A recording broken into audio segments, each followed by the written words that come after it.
ಜೊತೆಗೆ ಅವ್ರ ಮಕ್ಕಳಿಗೂ ಭೇಟಿ ಆದರು. ಇವತ್ತು ಅವ್ರಿಗೆ ನಿರಾಳ ಆಗ್ಯದ, ಇಲ್ಲಪ್ಪ ನನ್ನ ಮಗೊಂದು ಭವಿಷ್ಯದ ನಾಳೆ ನಾ ಸತ್ತ ಮೇಲತ್ತ ನನ್ನ ನಂತರ. ಸೊ ಮನುಷ್ಯ ಪ್ರತಿಯೊಬ್ಬ ತಂದೆಗೆ ತನ್ನ ನಂತರ ತಮ್ಮ ಮಕ್ಕಳ ಗತಿ ಏನು, ಅದರಲ್ಲೂ ಮಗನ ಭವಿಷ್ಯನು ಚಿಂತಿದೆ ಇರ್ತದೆ. ಆ ನೆರಗಟ್ಟಿನಲ್ಲಿ ಅವರು ಯತ್ನಾಳರಿಗೆ ಬಾಯ್ ಬಾಯ್ ಟಾಟಾ ಅಂತ ಹೇಳಿದಂಗೆ ಆಗ್ಯದ. ಈಗ ಯತ್ನಾಳ್ ಮುಂದಿರೋ ದಾರಿ ಹಿಂದೂ ಪಕ್ಷ ಕಟ್ತಾರಂತ, ಈಗಾಗಲೇ ಅಂದೂ ಬಿಟ್ಟರು, ಅದನ್ನು ಕಟ್ಟಲಿ, ಏನು ತಪ್ಪಿಲ್ಲ, ಹೇಗಂತ ಎಲ್ಲರಿಗೂ ಹಕ್ಕದ. ಬಟ್ ಇಲ್ಲೇ ಅದು ಎಷ್ಟರ ಮಟ್ಟಿಗೆ ಯಶಸ್ವಿ ಆಗ್ತದೆ, ಅದು ಆರ್ ಎಸ್ ಎಸ್ ಆದಂತಹ ಬೇರು ಮಟ್ಟದ ಹಿಂದುತ್ವದ ಸಂಘಟನೆ ಇರುವಾಗ ಅವರು ಇನ್ನೊಬ್ಬರನ್ನ ಯಾರನ್ನೂ ಬೆಳಿಗೊಡುದಿಲ್ಲ. ಯಾಕಂತಂದರೆ ನಾಳೆ ಅವ್ರು ತಮಗೆ ವೈರಿ ಆಗ್ತಾರಪ್ಪ ಇವರು ಅಂತೇಳಿ. ಮತ್ತು ಇವ್ರ ಸಂಘಟನೆಯೂ ಇಲ್ಲ ಯತ್ನಾಳರಿಂದ, ಏನೋ ಅಲ್ಲೇ ವಿಜಯಪುರದಲ್ಲೇ ಆಜುಬಾಜು ಏನೋ ಇರ್ಬೋದು ಇಷ್ಟು ಹಳ್ಳಿಗಳೆಲ್ಲ.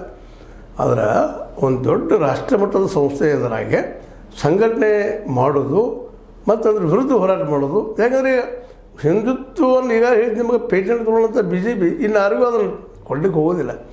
ಏನೋ ನಮ್ಮ ಕೇಜ್ರಿವಾಲ್ ಭಾಳ ಜಿಗಿದಾಡಿದ್ರು ಹೇಳಿದೆ, ನಾ ಸಾಫ್ಟ್ ಹಿಂದೂ ಆ ಹಿಂದೂ. ಅವ್ರು ಸರಳ ಇದ್ದಿದ್ರಪ್ಪ ಆದರೆ ಇವತ್ತಿಗೂ ಅವರು ಚಲಾವಣೆ ನ್ಯಾಯನೇ ಇರ್ತಿದ್ರು. ಅವರು ಹೊಸ್ತಾನ ಮಧ್ಯದಾಗೆ ಸರಾಯಿ ದುಡ್ಡಿನ ಸಹಜ ಬರ್ತಿದ್ದು, ಸರಾಯಿ ದುಡ್ಡು ಆದರೆ ಎಷ್ಟಾಗ್ತಾಗ ಮಾಡಬೇಕಾಗಿತ್ತು, ಮಾಡಲಿಲ್ಲ, ಏನೋ ಗದ್ದ ಮಾಡಿದರು, ಸಿಕ್ಕೊಂಡು ಕೂತರು.